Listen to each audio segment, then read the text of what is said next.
Now, Draya has been living in this house all this time. My guess is that once she and Tyrod broke up and he found out she was having a baby, he probably told her at that point to go ahead and pack her bags, but she didn't listen. And now Tyrod is trying to officially evict her. Do you think Draya actually has a chance of winning the case against ex Tyrod Taylor? So baby, when you ready, hit my line. Tell me what you wanna do. I know you see I'm feeling you.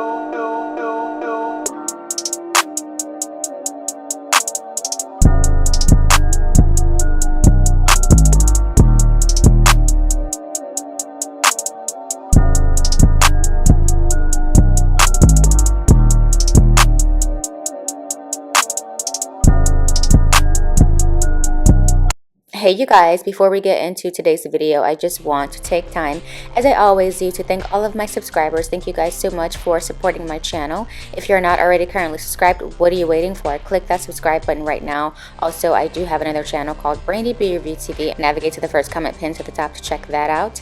Also, like the video, you guys. Comment on the video. I want to hear your thoughts, so comment and like.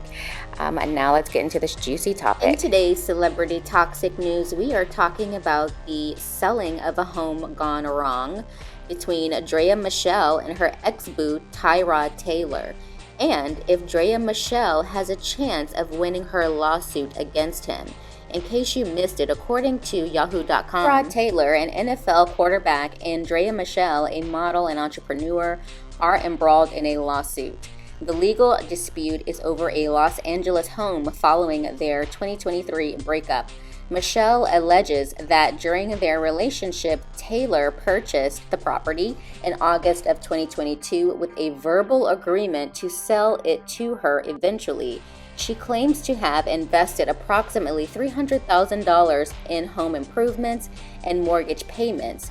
She believes these contributions would be credited toward the purchase price. However, Michele asserts that Taylor is now attempting to evict her and her 3 children from the residence. In June 2024, Michele filed a lawsuit against Taylor for breach of contract, seeking to enforce the alleged agreement and prevent eviction.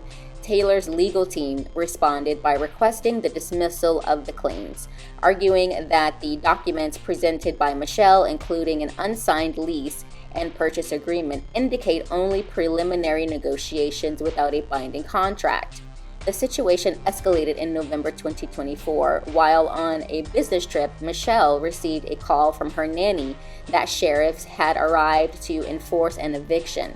Michele contends she was unaware of any eviction proceedings and had not been properly served with legal notices.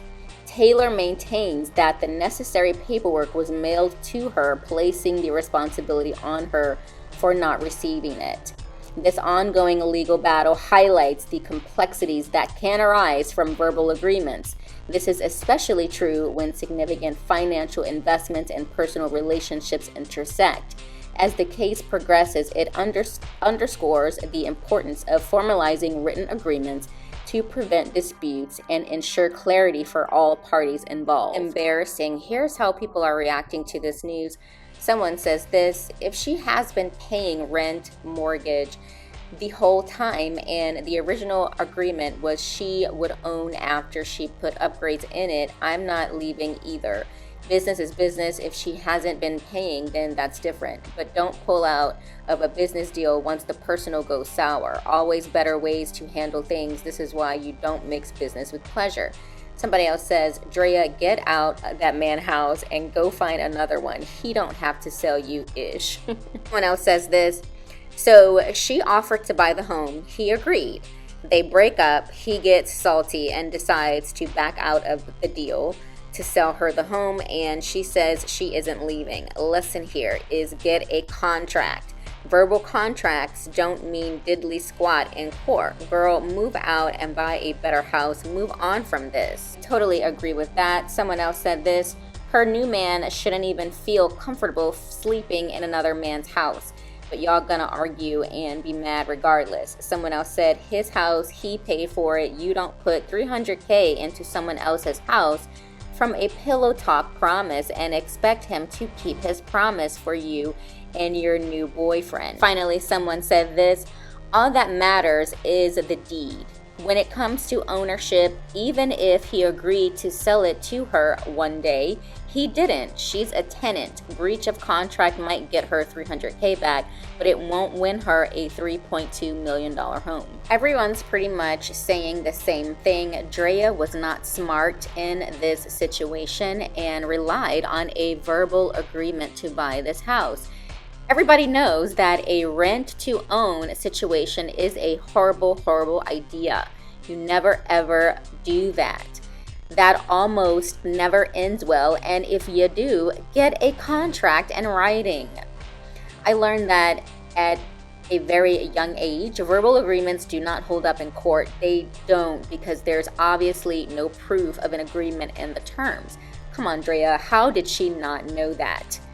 But is Tyrod Taylor bitter? Draya ended up reposting this after the cops were called on her and Tyrod Taylor tried to evict her. She says this: I love my life. I'm so glad I'm not a miserable, bitter bitch. Now, Draya has been living in this house all this time. My guess is that once she and Tyrod broke up and he found out she was having a baby, he probably told her at that point to go ahead and pack her bags, but she didn't listen. And now Tyrod is trying to officially evict her. Did he really have to call the cops, though, on her 1 week before Thanksgiving? That's pretty messed up.